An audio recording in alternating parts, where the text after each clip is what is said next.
नमस्कार दोस्तों, मैं Dharmendra Verma online study with DK में आपका बहुत बहुत स्वागत करता हूं।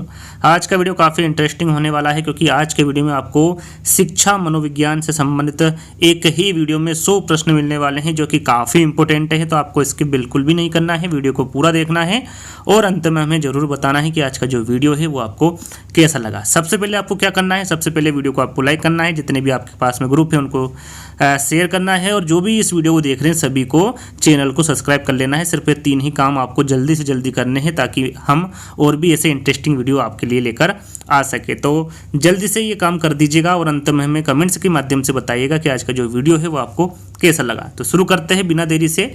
तो आज का जो पहला प्रश्न है यहाँ पर आप देख सकते हैं, मनोविज्ञान का जनक, मनोविज्ञान के जनक कौन है, यहाँ पर काफ़ी इंपॉर्टेंट है। देखिए यहाँ पर विलियम वुंट है, अरस्तु है, प्लेटो है या फिर ब्रूनर है। यहाँ पर आपका राइट आंसर होगा अरस्तु। यहाँ पर देखिए कहीं कहीं विलियम जेम्स भी आंसर में दे रखा होता है, तो जहाँ पर विलियम जेम्स होगा वहाँ पर अरस्तु नहीं होगा और जहाँ पर अरस्तु दे रखा होगा चारों विकल्पों में वहाँ पर विलियम जेम्स नहीं होगा। तो ध्यान दीजिएगा, यदि विलियम जेम्स 4 विकल्प में आपको दिखे और अरस्तु वहाँ पर नहीं आए तो विलियम जेम्स आप टिक कर सकते हैं, आपका राइट आंसर सही होगा। तो यहाँ पर मनोविज्ञान के जनक किसे माना जाएगा, तो वो अरस्तु को माना जाएगा। यहाँ पर ब वाला विकल्प आपका सही होगा। चलिए,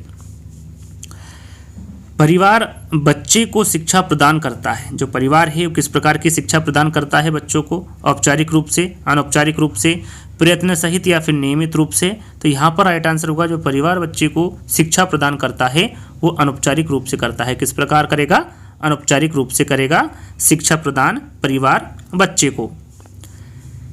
तीसरा प्रश्न है, किसके अनुसार शिक्षा मनोविज्ञान शिक्षा का विज्ञान है। यहाँ पर देखो शिक्षा मनोविज्ञान है वो शिक्षा का विज्ञान है। किसके अनुसार, किसके द्वारा कहा गया है, किसने कहा है, स्किनर ने, पील ने, पिल्सबर्ग ने या फिर ब्रूनर ने। तो यहाँ पर राइट आंसर होगा पिल ने। काफ़ी इंपॉर्टेंट है, याद रखिएगा, पिल के अनुसार शिक्षा मनोविज्ञान शिक्षा का विज्ञान है। अगला प्रश्न है, अनुदैर्ध्य उपागम में जिन बालकों का पर्यवेक्षण किया जाता है वे होते हैं, नए होते हैं, विभिन्न होते हैं, निश्चित या फिर उपरोक्त में से कोई नहीं। तो यहाँ पर आपका राइट आंसर होगा निश्चित। याद रखिएगा, अनुदैर्ध्य उपागम में जिन बालकों का पर्यवेक्षण किया जाता है वे निश्चित होते हैं। किस प्रकार के होंगे, निश्चित होंगे। तो यहाँ पर तीसरा वाला विकल्प आपका सही होगा। अगला प्रश्न है, काफ़ी इंपॉर्टेंट है, व्यवहारवाद का पिता कौन है, हल है, जे वाटसन है, फ्रायड है या फिर पावलाव है। तो याद रखिएगा वाटसन, जे वाटसन व्यवहारवाद के पिता माने जाते हैं। याद रखिएगा, काफ़ी इंपॉर्टेंट है, इसको आपको अच्छे से याद कर लेना है कि व्यवहारवाद के पिता वाटसन को माना जाता है। छठा प्रश्न है, मनोवैज्ञानिकों के कौन से समूह ने महसूस करने योग्य तथा मापने योग्य व्यवहार पर अपना ध्यान केंद्रित किया है, व्यवहारवादी, रचनावादी, प्रकार्यवादी या फिर समग्रवादी। याद रखिएगा, इंपॉर्टेंट प्रश्न है, यहाँ पर आपका राइट आंसर होगा व्यवहारवादी। मनोवैज्ञानिकों में कौन से समूह के बारे में पूछा गया है, तो वो है व्यवहारवादी समूह, जिसने महसूस करने योग्य तथा मापने योग्य व्यवहार पर अपना ध्यान केंद्रित किया है। किसने, व्यवहारवादियों ने। तो यहाँ पर पहला वाला विकल्प आपका सही होगा। किसके अनुसार शिक्षा मनोविज्ञान व्यक्ति के जन्म से लेकर वृद्धावस्था तक सीखने संबंधी अनुभवों का वर्णन और व्याख्या करता है। ये किसके अनुसार, किसके द्वारा कहा गया है, स्किनर के, क्रो एंड क्रो के, पिल के या फिर पिल्सबर्ग के। तो याद रखिएगा, ये क्रो एंड क्रो के अनुसार या फिर इनके द्वारा कहा गया है कि शिक्षा मनोविज्ञान व्यक्ति के जन्म से लेकर वृद्धावस्था तक सीखने संबंधी अनुभवों का वर्णन और व्याख्या करता है। तो यहाँ पर ब वाला विकल्प आपका सही होगा। मनोविज्ञान आचरण और यथार्थ का विज्ञान है। यहाँ पर जो कथन है ये किसका है, वुडवर्थ का है, मैकडूगल का है, स्किनर का है या फिर प्लेटो का है। काफ़ी इंपॉर्टेंट कथन है, एग्जाम में पूछा जाता है।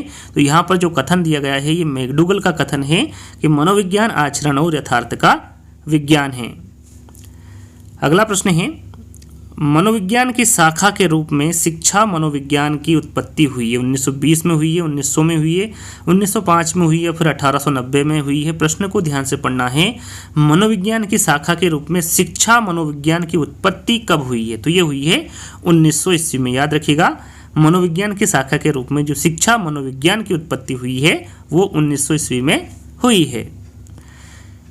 शक्ति मनोविज्ञान का जनक, यहाँ पर देखिए शक्ति मनोविज्ञान का जनक के बारे में पूछा गया है। कौन है? कोफका है, वॉल्फ है, सेल्फ है या फिर उपरोक्त सभी हैं। तो यहाँ पर आपका राइट आंसर होगा वॉल्फ। याद रखिएगा, जो शक्ति मनोविज्ञान के जनक के बारे में पूछे तो आपका राइट आंसर क्या होगा? वॉल्फ होगा। 11वां प्रश्न है, प्रथम शैक्षिक मनोवैज्ञानिक माना जाता है। यहाँ पर देखिए प्रश्न को आपको, हर प्रश्न को ध्यान से पढ़ना है। प्रथम शैक्षिक मनोवैज्ञानिक के बारे में पूछा गया है कि किसको माना जाता है? स्किनर को, थॉर्नडाइक को, फ्रोबेल को या फिर फोर्थ विकल्प है कोई नहीं। तो यहाँ पर प्रथम शैक्षिक मनोवैज्ञानिक किसे माना जाता है पूछा गया है, तो यह थॉर्नडाइक को माना जाता है। यहाँ पर यदि पूछा जाए कि यदि प्रश्न में पूछा जाए कि शिक्षा मनोविज्ञान के जनक कौन है, तो वो कौन होंगे? थॉर्नडाइक होंगे। याद रखिएगा, प्रथम शैक्षिक मनोवैज्ञानिक किसे माना जाता है या फिर शिक्षा मनोविज्ञान का जनक किसे माना जाता है, तो ये थॉर्नडाइक को माना जाता है। याद रखिएगा, काफ़ी इंपॉर्टेंट है। अगला प्रश्न है 12वां, मनोविज्ञान के मनोविश्लेषणवाद संप्रदाय के जनक कौन है? वुंट है, जेम्स है, फ्रायड है या फिर स्किनर है। तो यहाँ पर आपका राइट आंसर होगा फ्रायड। याद रखिएगा, फ्रायड मनोविश्लेषणवाद संप्रदाय के जनक है। काफ़ी इंपॉर्टेंट है, आईएमपी प्रश्न एग्जाम में पूछा जाता है। मनोविज्ञान के मनोविश्लेषणवाद संप्रदाय के जनक फ्रायड को माना जाता है। अगला प्रश्न है, मनोविज्ञान अनुभव और व्यवहार का विज्ञान है। यहाँ पर जो कथन है, यहाँ किसका है? वुडवर्थ का है, वॉटसन का है, स्किनर का है या फिर अरस्तू का है। तो यहाँ पर आपका राइट आंसर होगा स्किनर का। याद रखिएगा, मनोविज्ञान अनुभव और व्यवहार का विज्ञान है, यह कथन किसका होगा? स्किनर का होगा। मनोविज्ञान के संरचनावाद संप्रदाय के जनक कौन है? वुंटे है, जेम्स है, फ्रायड है, स्किनर है। यहाँ पर कौन सा संप्रदाय के कौन से जनक माने जाते हैं, ये इंपॉर्टेंट है, काफ़ी बार एग्जाम में पूछे जाते हैं, तो आपको पता होना चाहिए कि कौन सा संप्रदाय के जनक कौन है। तो यहाँ पर संरचनावाद संप्रदाय के जनक के बारे में पूछा गया है, तो आपका राइट आंसर होगा उंट। याद रखिएगा, मनोविज्ञान के संरचनावाद संप्रदाय के जनक उंट को माना जाता है। अगला प्रश्न है, मनोविज्ञान के प्रकार्यवाद संप्रदाय के जनक। देखिए, अभी संरचनावाद के संप्रदाय के जनक के बारे में हमने चर्चा की। अब यहाँ पर प्रकार्यवाद संप्रदाय के बारे में पूछा गया है कि इनके जनक कौन हैं? उंट है, जेम्स है, फ्रायड है या फिर स्किनर है। तो यहाँ पर आपका राइट आंसर होगा जेम्स। याद रखिएगा, संरचनावाद संप्रदाय के जनक कौन होंगे? उंट होंगे, और प्रकार्यवाद संप्रदाय के जनक कौन होंगे? वो जेम्स होंगे। तो यहाँ पर बा वाला विकल्प आपका सही होगा। अगला प्रश्न है, गेस्टाल्टवाद संप्रदाय का जन्म कहाँ हुआ था? प्रश्न को ध्यान से पढ़ना। देखिए, कहाँ पर हुआ था ये पूछा गया है। गेस्टाल्टवाद संप्रदाय का जन्म कहाँ हुआ था, इसके जनक कौन थे, इसके बारे में हम आगे चर्चा करेंगे। सबसे पहले जान लेते हैं कि इनका जन्म कहाँ हुआ था। जर्मनी में, अमेरिका में, फ्रांस में या फिर इंग्लैंड में। तो यहाँ पर आपका राइट आंसर होगा जर्मनी में। याद रखिएगा, गेस्टाल्टवाद संप्रदाय का जन्म कहाँ पर हुआ था? जर्मनी में हुआ था। मनोविज्ञान के व्यवहारवाद संप्रदाय के जनक, यहाँ पर देखिए व्यवहारवाद संप्रदाय के जनक के बारे में पूछा गया है। कौन है? वॉटसन है, वुडवर्थ है, स्किनर है या फिर उपरोक्त सभी हैं। तो यहाँ पर आपका राइट आंसर होगा वॉटसन। काफ़ी इंपोर्टेंट एग्जाम में पूछे जाते हैं, फिर मैं आपको बता रहा हूँ, तो सभी संप्रदाय के जनक आपको याद कर लेना है। यदि एग्जाम में पूछे कि व्यवहारवाद संप्रदाय के जनक कौन है, तो वो कौन होंगे? वॉटसन होंगे। यहाँ पर पहला वाला विकल्प आपका सही होगा। प्रश्न को आपको ध्यान से पढ़ना है। मनोविज्ञान का प्रारंभ में अर्थ था। यहाँ पर देखिए, प्रारंभ में पूछा गया है अर्थ, तो आपको ये चारों ही दिखेंगे, लेकिन प्रारंभ में क्या अर्थ था मनोविज्ञान का, ये आपको बताना है। आत्मा का विज्ञान है, मन का विज्ञान है, चेतना का विज्ञान है या फिर व्यवहार का विज्ञान है। तो यहाँ पर आपका राइट आंसर होगा आत्मा का विज्ञान। याद रखिएगा, मनोविज्ञान का जो प्रारंभ में अर्थ हुआ करता था वो आत्मा का विज्ञान हुआ करता था। तो यहाँ पर पहला वाला विकल्प आपका सही होगा। मनोविज्ञान विषय की उत्पत्ति किस विषय की शाखा के रूप में हुई थी? तर्कशास्त्र, समाजशास्त्र, दर्शन शास्त्र या फिर कोई नहीं। तो यहाँ पर आपका राइट आंसर होगा दर्शन शास्त्र। याद रखिएगा, मनोविज्ञान विषय की उत्पत्ति दर्शन शास्त्र की शाखा के रूप में हुई थी। यहाँ पर तीसरा वाला विकल्प आपका सही होगा।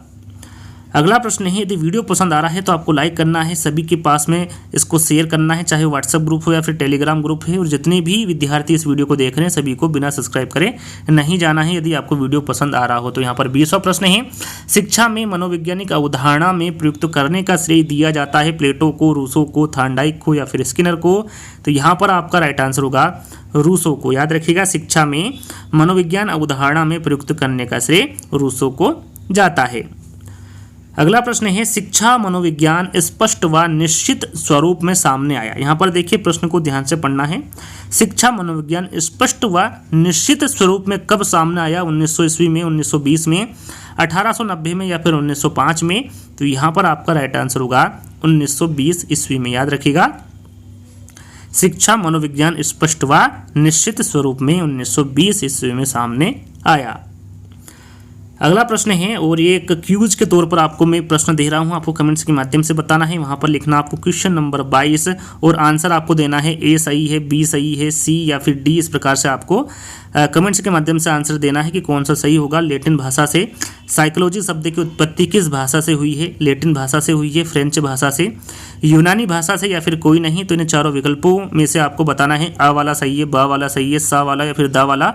कमेंट्स के माध्यम से आंसर दीजिएगा। ये क्यूज के तौर पर आपको दिया गया है। देखिए काफ़ी बार एग्जाम में पूछा गया है। यहाँ पर 2 से 3 प्रश्न आपके कंप्लीट होंगे कि प्रथम मनोवैज्ञानिक प्रयोगशाला 1879 में जर्मनी लिप्जिंग नगर में स्थापित की गई। यह किसके द्वारा की गई? यहाँ पर देखिए प्रथम मनोवैज्ञानिक प्रयोगशाला कब स्थापित की गई थी?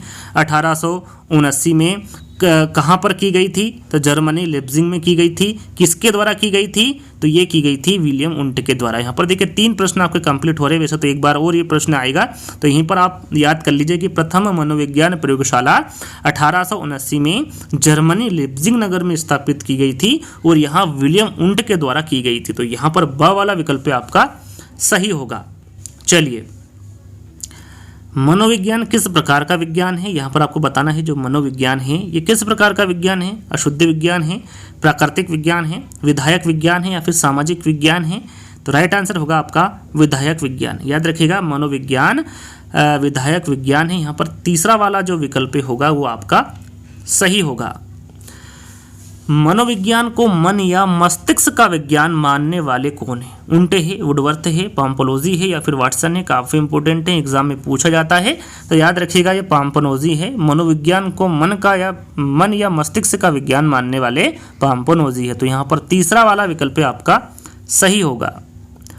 अगला प्रश्न है, मनोविज्ञान व्यवहार का निश्चित विज्ञान है। यह कथन किसका है? स्किनर का है, वुडवर्थ का है, वाटसन का है या फिर अरस्तु का है?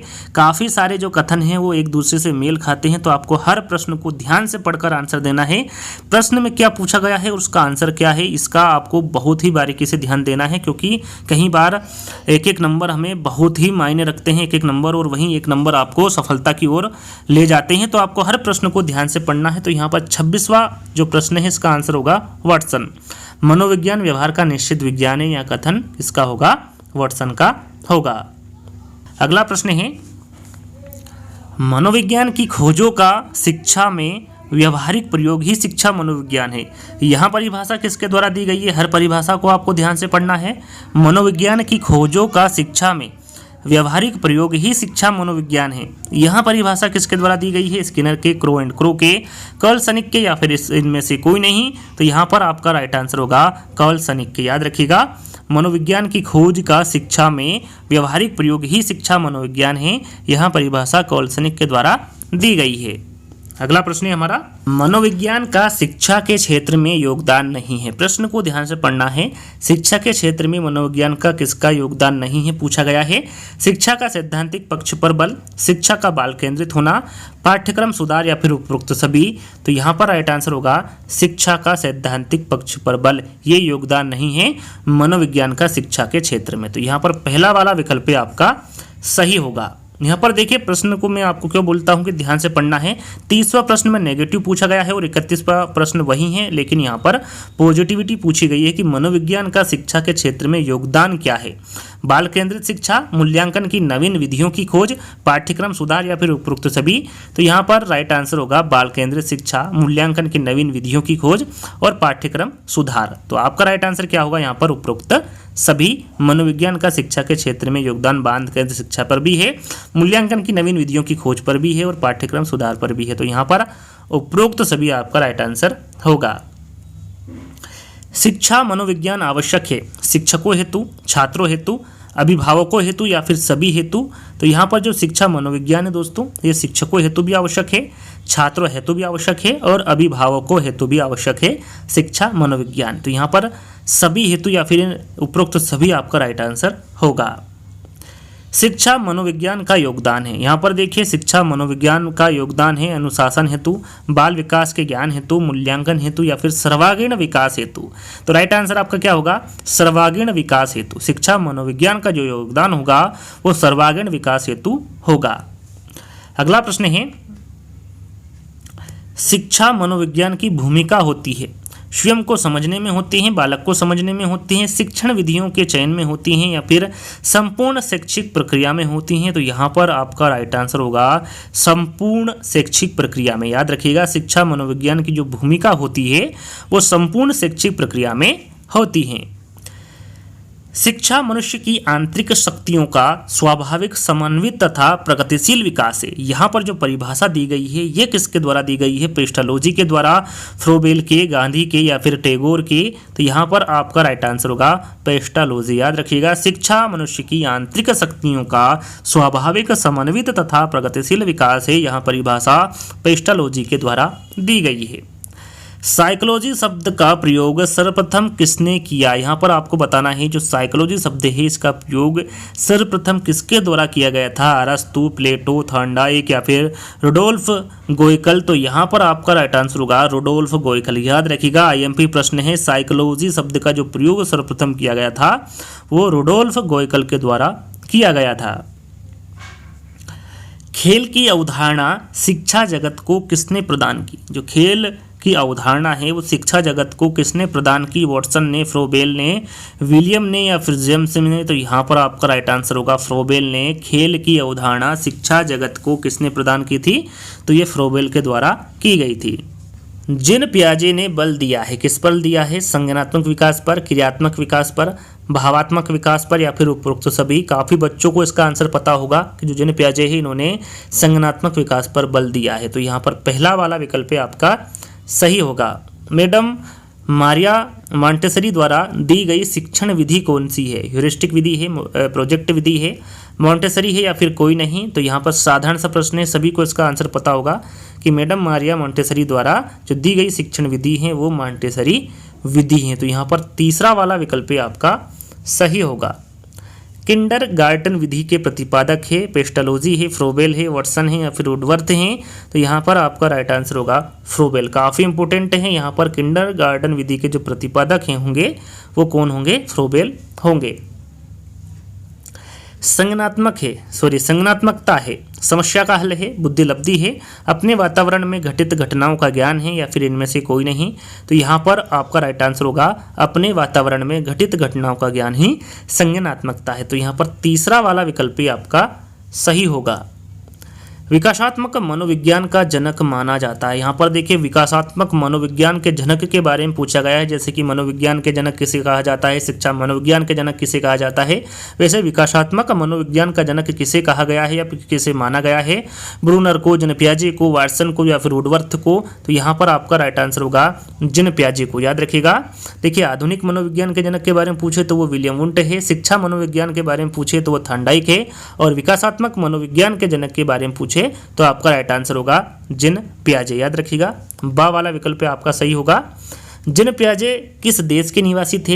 इंग्लैंड के, स्विट्जरलैंड के, फ्रांस के या फिर जर्मनी के। जैसा कि यदि आप हमारे रेगुलर वीडियो देख रहे होंगे तो काफ़ी हमने वैज्ञानिकों के वीडियो अभी तक अपलोड कर दिए जिसमें जिन पियाजे भी हैं, तो उनके भी हम काफ़ी प्रश्न 70 लगभग लेकर आए हैं। यदि नहीं देखा है तो देख लीजिएगा, सारे डाउट आपको उस वीडियो के माध्यम से क्लियर हो जाएंगे। तो यहाँ पर पूछा गया है कि जिन पियाजे किस देश के निवासी थे? तो यहाँ पर आपका राइट आंसर होगा स्विट्जरलैंड के।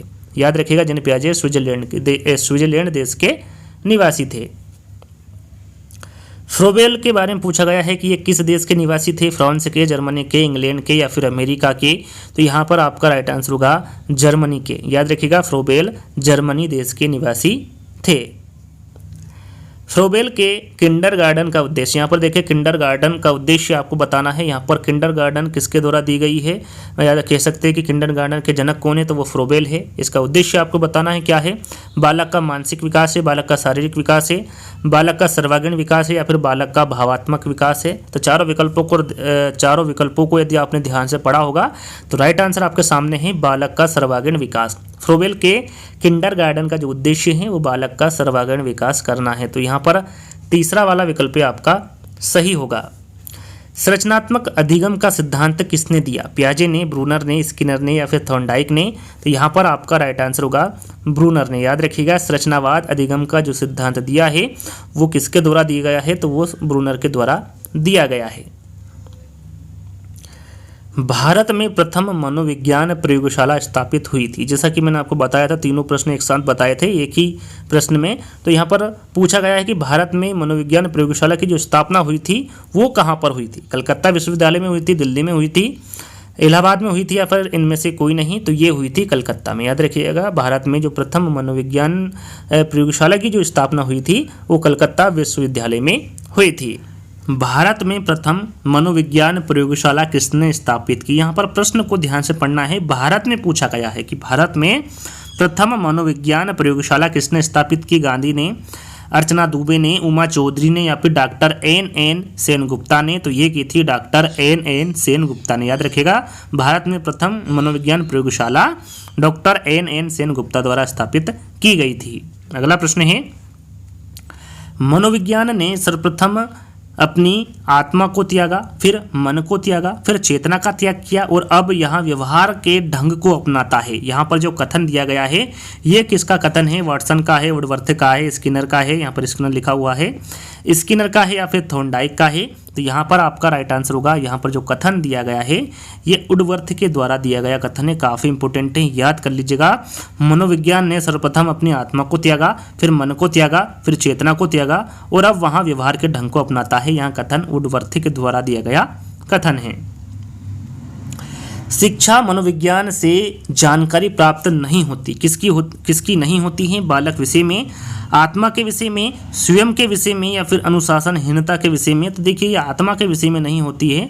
शिक्षा मनोविज्ञान से जानकारी प्राप्त बालक के विषय में, स्वयं के विषय में और अनुशासनहीनता के विषय में, यानी तीनों के बारे में जानकारी प्राप्त कर सकते हैं शिक्षा मनोविज्ञान से। आत्मा के विषय में नहीं कर सकते। तो यहाँ पर ब वाला विकल्प आपका सही होगा।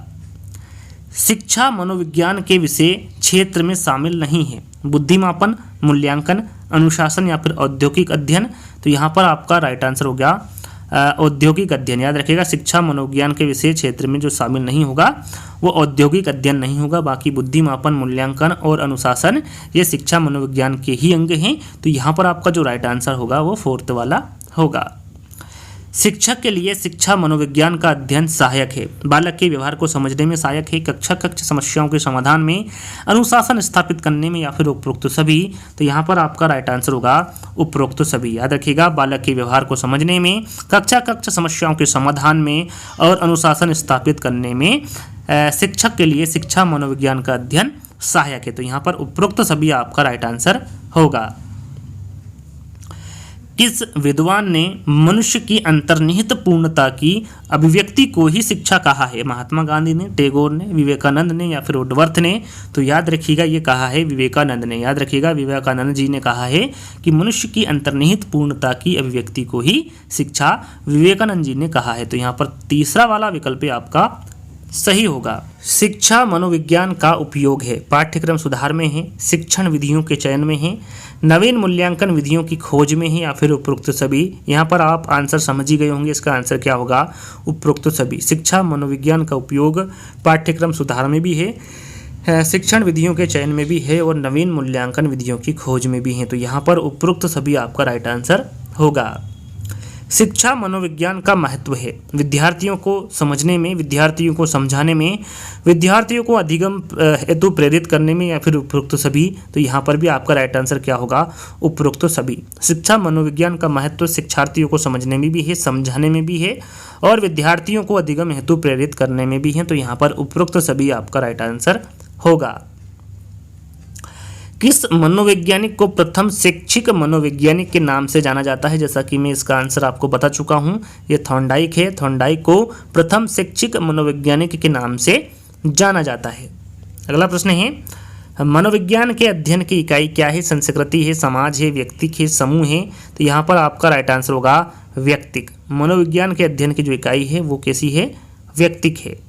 अगला प्रश्न है, नैदानिक विधि द्वारा किस तरह के व्यवहार का अध्ययन होता है? पशु व्यवहार का, दैहिक व्यवहार का, असामान्य व्यवहार का या फिर अनुबंधित व्यवहार का। यहाँ पर नैदानिक विधि द्वारा पूछा गया है तो आपका राइट आंसर होगा असामान्य व्यवहार का। याद रखिएगा, नैदानिक विधि द्वारा असामान्य व्यवहार का अध्ययन होता है। यहाँ पर तीसरा वाला विकल्प आपका सही होगा।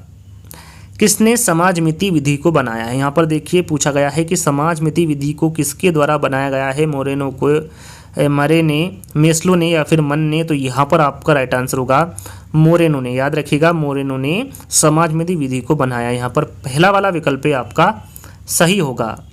अगला प्रश्न है, ज्ञान ही सद्गुण है प्रसिद्ध कथन किस मनोवैज्ञानिक से संबंधित है? यहाँ पर जो कथन है काफ़ी इंपॉर्टेंट है। ज्ञान ही सद्गुण है, ये किसके द्वारा दिया गया कथन है? सुकरात, उंट, हल या फिर रोरसा। तो यहाँ पर आपका राइट आंसर होगा सुकरात। याद रखिएगा, ज्ञान ही सद्गुण है, ये प्रसिद्ध कथन सुकरात मनोवैज्ञानिक से संबंधित है। यहाँ पर पहला वाला विकल्प आपका सही होगा। अगला प्रश्न है, सुकरात की अध्ययन पद्धति को कहा जाता है? विकासात्मक पद्धति, द्वंद्वात्मक पद्धति, प्रयोगात्मक पद्धति या फिर अनुकरणात्मक पद्धति। तो यहाँ पर आपका राइट आंसर होगा द्वंद्वात्मक पद्धति। याद रखिएगा, सुकरात की अध्ययन पद्धति को द्वंद्वात्मक पद्धति भी कहा जाता है। अगला प्रश्न है, मन और ऊर्जा मनोविज्ञान का जनक कहा जाता है? अब्राहम मैस्लो को, विलियम मैकडूगल को, वर्दीमर को या फिर जॉन डेवी को। काफ़ी इंपॉर्टेंट प्रश्न है, तो याद रखिएगा ये मैकडूगल को कहा जाता है। याद रखिएगा, मन और ऊर्जा मनोविज्ञान का जनक विलियम मैकडूगल को कहा जाता है। यहाँ पर ब वाला विकल्प आपका सही होगा। अगला प्रश्न है, शिक्षा प्रणाली में अनुकरण को विशेष महत्व दिया है? प्लेटो ने, रूसो ने, जॉन लॉक ने या फिर अरस्तू ने। तो यहाँ पर आपका राइट आंसर होगा प्लेटो ने। शिक्षा प्रणाली में अनुकरण को विशेष महत्व प्लेटो के द्वारा दिया गया है। किस मनोवैज्ञानिक को जनतंत्रीय शिक्षा का सबसे बड़ा व्याख्याता माना जाता है? आईएमपी प्रश्न है, ध्यान दीजिएगा। किस मनोवैज्ञानिक को जनतंत्रीय शिक्षा का सबसे बड़ा व्याख्याता माना जाता है? टर्मन को, फ्रायड को, डीवी को या फिर किलपेट्रिक को।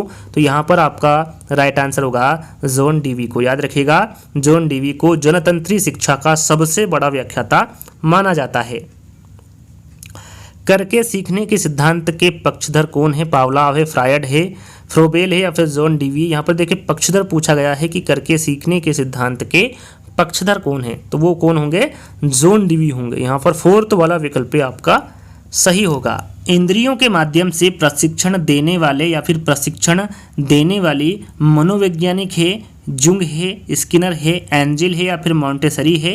तो यहाँ पर आपका राइट आंसर होगा मारिया मॉन्टेसरी। याद रखिएगा, इंद्रियों के माध्यम से प्रशिक्षण देने वाली जो मनोवैज्ञानिक है वो मारिया मॉन्टेसरी। यहाँ पर फोर्थ वाला विकल्प आपका सही होगा।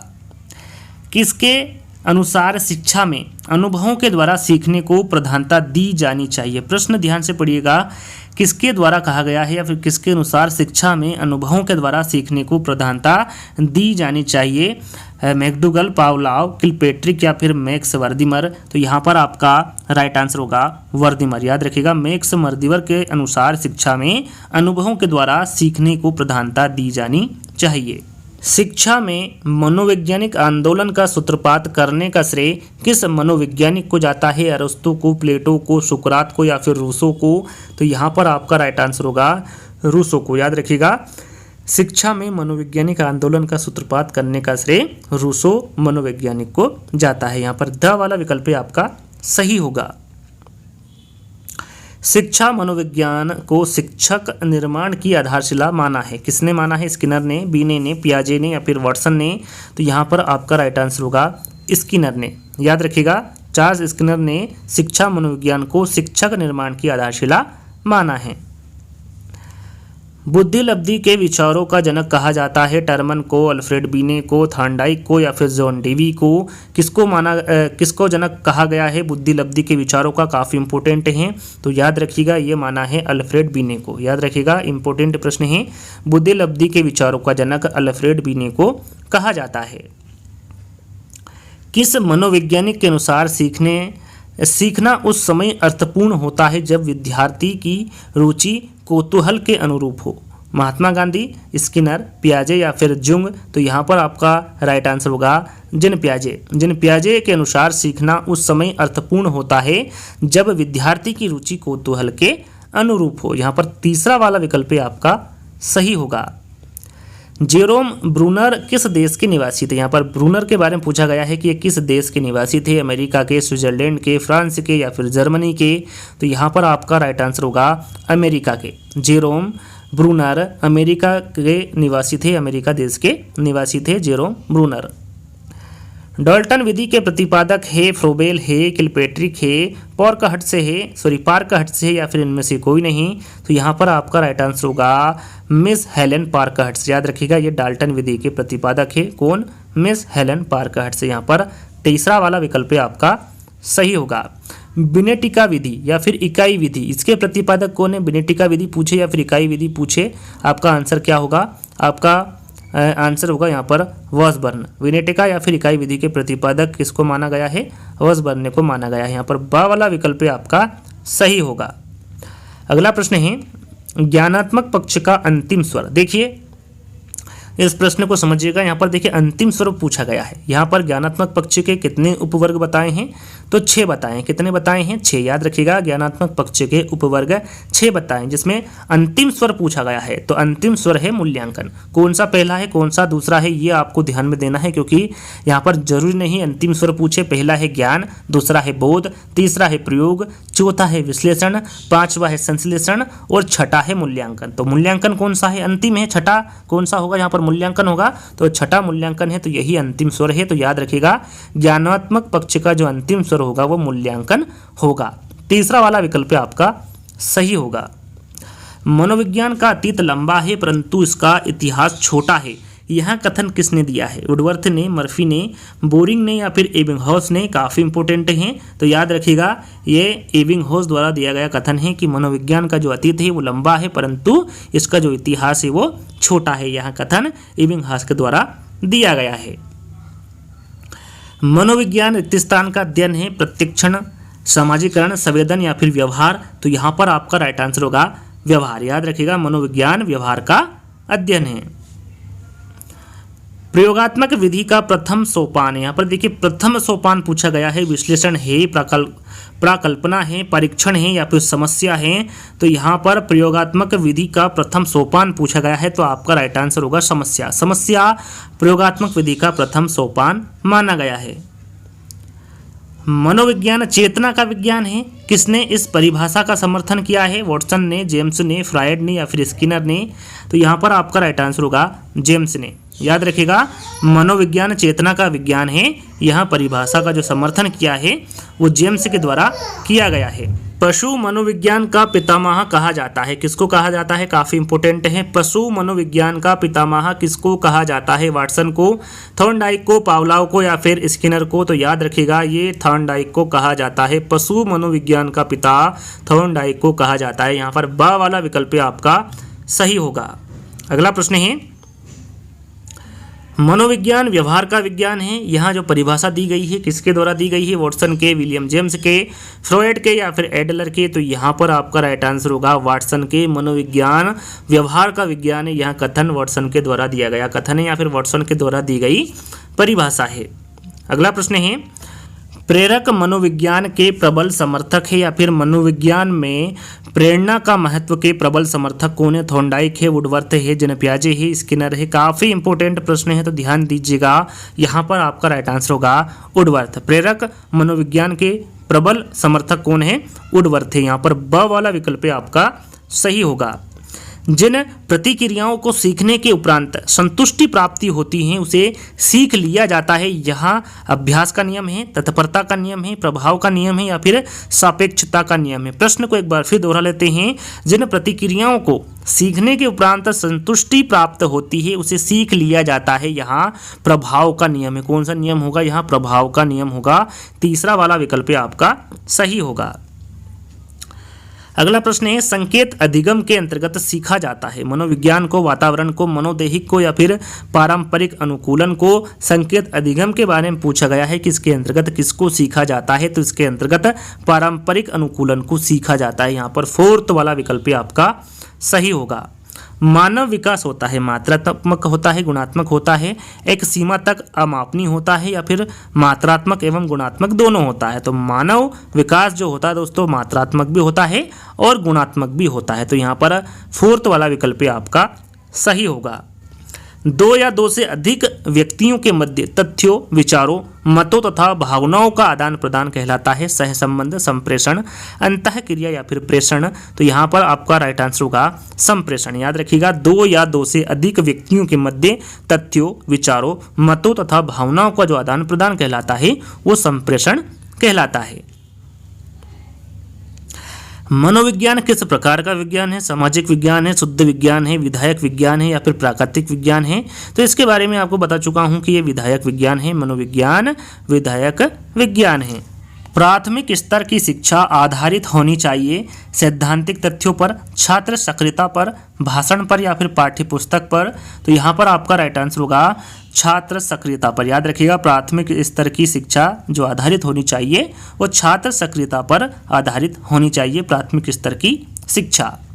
जब बालक को परीक्षा द्वारा मापी हुई योग्यता के सही मूल्यांकन में स्थायित्व होता है तब उसे परीक्षा के रिक्त स्थान कहते हैं। वैधता, विश्वसनीयता, वस्तुनिष्ठता या फिर उपरोक्त में से कोई नहीं।